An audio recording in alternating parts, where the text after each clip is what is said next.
There are a wide variety of etiologies that cause heart failure. Heart failure patients experience a progressive loss of exercise capacity and the ability to perform daily activities, which leads to a significant diminution of their quality of life. The phenotypic measures of worsening heart failure are well known and can be observed using standard measures including left ventricular ejection fraction and end diastolic diameter. In patients with chronic heart failure, myocardial gene expression shifts from a normal profile to an abnormal heart failure profile. When this occurs, some genes become abnormally downregulated and others are abnormally upregulated. Some of the proteins associated with these genes are essential to normal calcium cycling and myofilament function, which collectively determine myocardial contractility. Halting or reversing this shift is one of the effects that has been shown to occur with cardiac contractility modulation, or CCM therapy. In a normal cardiomyocyte, the cell membrane is depolarized as the action potential begins. This depolarization of the cell membrane triggers opening of L-type calcium channels on the cell surface, causing entry of small amounts of trigger calcium into the cell. Shortly thereafter, the ryanodine receptor calcium channels located on the membrane of the sarcoplasmic reticulum open, and calcium ions flow rapidly into the cytosol.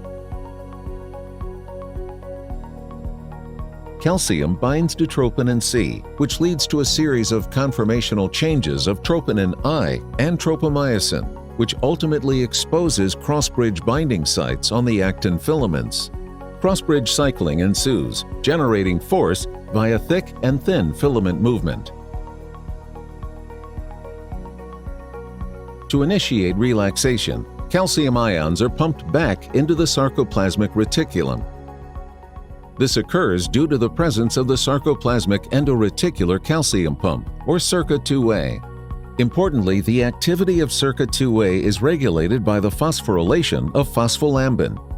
When phospholambin is hypophosphorylated, it binds with SERCA2a, which reduces its ability to reuptake calcium, thereby reducing the amount of calcium available for contractions.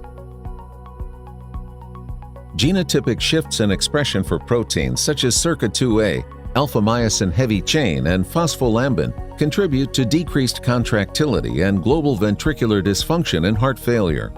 CCM therapy has been associated with reversion of key gene expression back towards normal profiles, which collectively improve myocardial and global LV function. Within hours to days, this beneficial shift of gene expression is observed in the region of signal delivery. Effects are observed globally within 3 months. Like the inotropes milrinone and dobutamine, CCM augments contractility.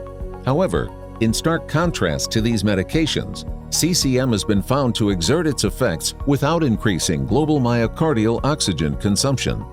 While certain aspects of the underlying mechanisms of action remain to be clarified, there is sufficient evidence to conclude that CCM treatment exerts both short and long-term beneficial effects on the failing myocardium.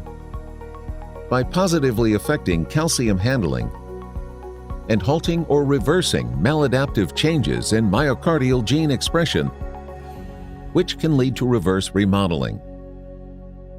For more information, contact us at thebeat@impulse-dynamics.com or take a snapshot of the QR code shown here to obtain additional information.